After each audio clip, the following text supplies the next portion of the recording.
mga ka-online sellers. So, sa ako day nabantayan, dili lang ako ra ang nakabantay ani. Halos tanan mga online sellers labi na katong Sigig Live. Na ay update si Meta.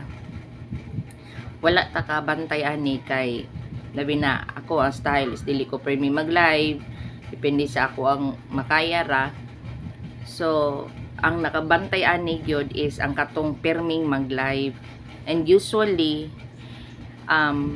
nakaingon sa jud ko sakto sa gyud ilahang na check is legit gyud nga nay update si Meta kay ngano dili ka kakita sila update kidi siya tig-post pero ikaw mismo nga online seller ka diha ka makadetect na adjay hitabo ani manggod sa previous ng mga post mga online sellers pare-pareha silang mga reklamo or pare-pareha silang nabantayan previously butan tong last 2 weeks or last week gamay pa imong ma-share daghan na kag views daghan na mo views imong live daghan na ang new miners daghan na mo son nga new miners daghan kag especially kung daghan kag na-share nga mga groups sa imong live so daghan ang makakita ng new miners aside sa old miners karon ang naitabo sa amo ang live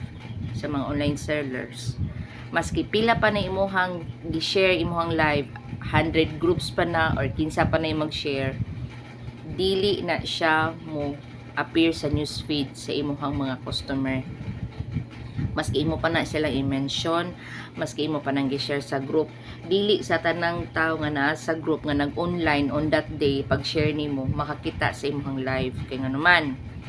ang nabantayan ani nila is katong nabasahanan ako 40k gani iyahang followers ha 40k iyang followers sa iyang page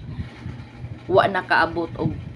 30 to 40 ang viewers wala pa gyud new miners so ang gibuhat niya is nag-boost sila og 600 pesos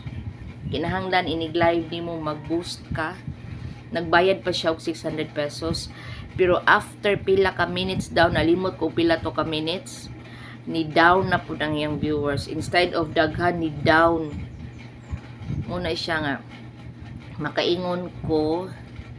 struggle nami karon mao day maski imo pang gibarato imong baligya maski imo pang gi kuan imong baligya kanang gi to the max na gyud nga sale na pay pa free na pa kay pakulo inig live nimo mao di ay kay dili sa tanang panahon nga inig live nimo on that time gyud nga nag-live nag-online pud imong mga suki or nag-online pang ubang mga tao nga naa sa group nga imong gi-share pag gyud dili siya mo appear sa newsfeed nila if wala ka naka-post. So to karon kaya ra ni nato mga online seller kibaw ko mga